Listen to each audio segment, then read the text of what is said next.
I show up late. Crap first hand for an easy fold, but this is about to get interesting fast.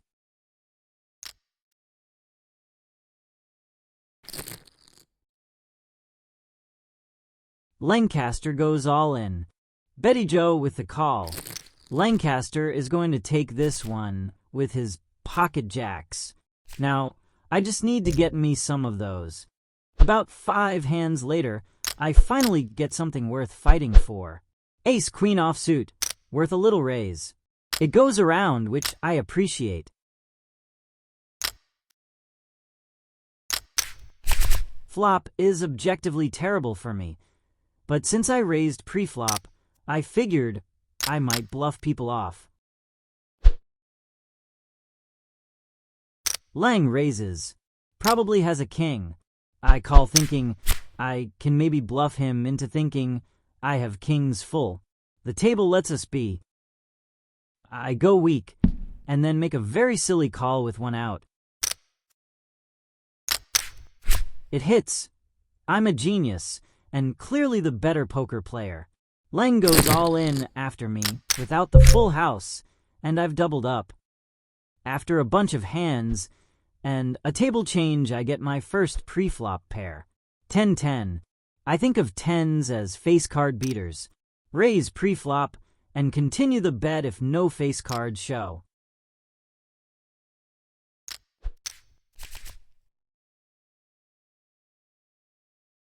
Now that is one gorgeous flop. I'm ready to load.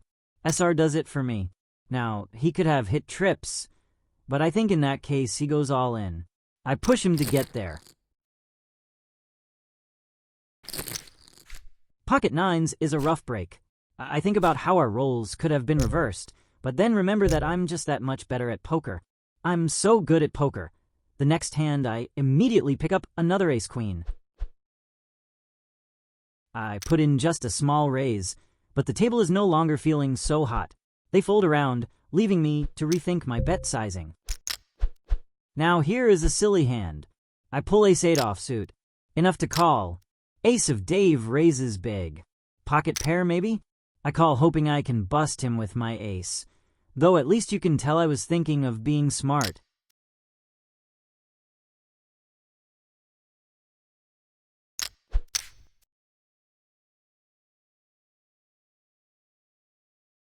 Ace of Dave goes big again. I get out, sad for having lost 1,000 chips. Johnny has other plans.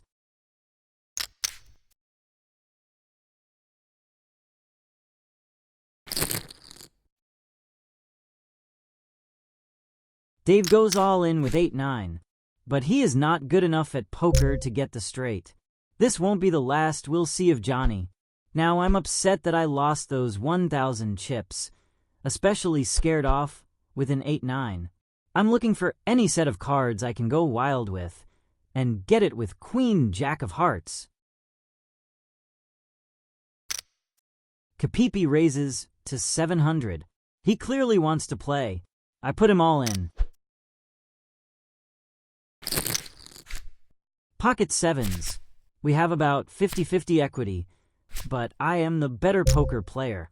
I win a few hands in the next dozen, but nothing exciting happens until I get 8-9 myself and flop the open-ended straight. Let me show you the proper way to play this hand. First, you bet small and have everyone fold on you except one holdout. You can guess already that this guy hit a pair. Okay, that turn though is pretty dirty.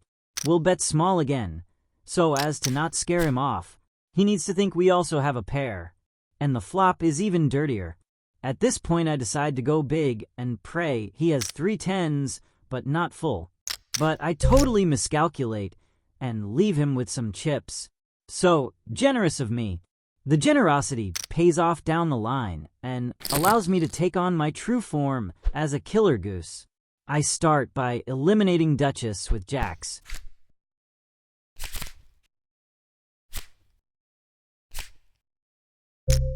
After the damage I did there, they eventually moved me to another table. The following are my first 3 hands at that table, starting with a pair of 4s. Kiki goes all in and I call. One more take or two.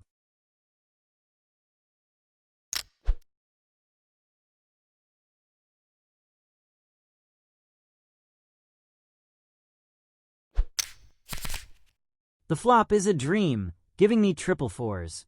I think the only logical solution is to go all in myself and hope Yas has a queen to call. They both have queens. I avoid the queen of diamonds and get away with the cash. The immediate next hand, I am dealt pocket sevens. I am about to perform a very professional poker move called call everybody as they go all in.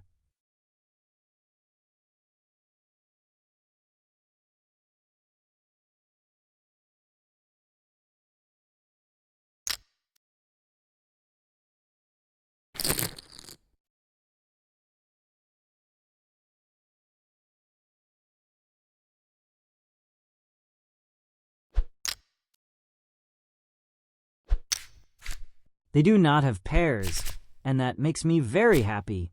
Then I get that third 7, which I am named after, and the board pairs to make a full house for good measure. I am so good at poker.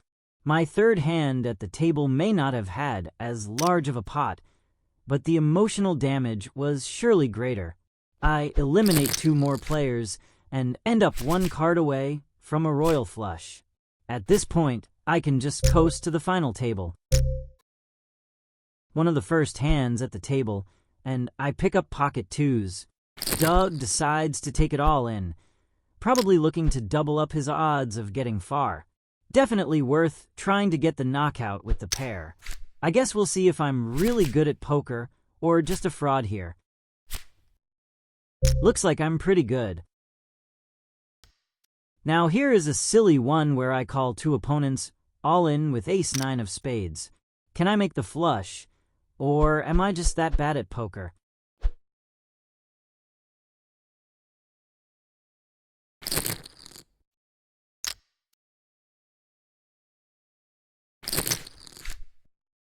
I think I have the best odds pre-flop, but this is a game of skill, and this time I was clearly not at my best game. And we're dealing with another all-in now. This is a hand which I would have preferred to only play against Guinness. Yas had me shaking in my boots. Would you have kept calling here?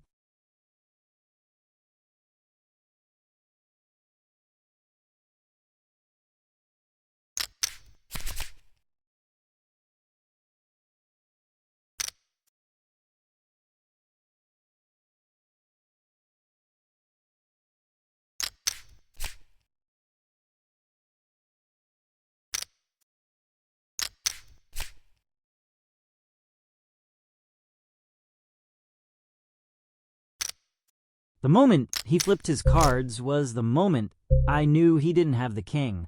Up until that point, I was lost. Remembered the early rounds of the tournament where ace-queen got us our start?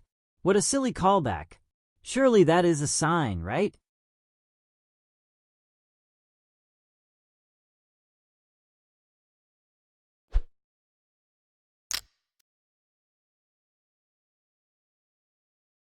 Look, you can't leave just 5,000 chips and expect me to not put you all in. RIP, he had kings. Time to pull what is called a total skill move. I was honestly surprised to see the chips going my way. I was so focused on getting an ace. Yas was sitting out intermittently prior to this next hand, and he should have continued sitting out. Bloodbath on the flop. Nothing you can do about that. Besides become a better poker player, I guess. Pocket 10s. Time to end this. And I get the call. But Pizza has some fight still in him. Makes it a full house, just to insult me. Okay, here we go. Pocket queens. Pizza asks for double cheese. I give him the oven.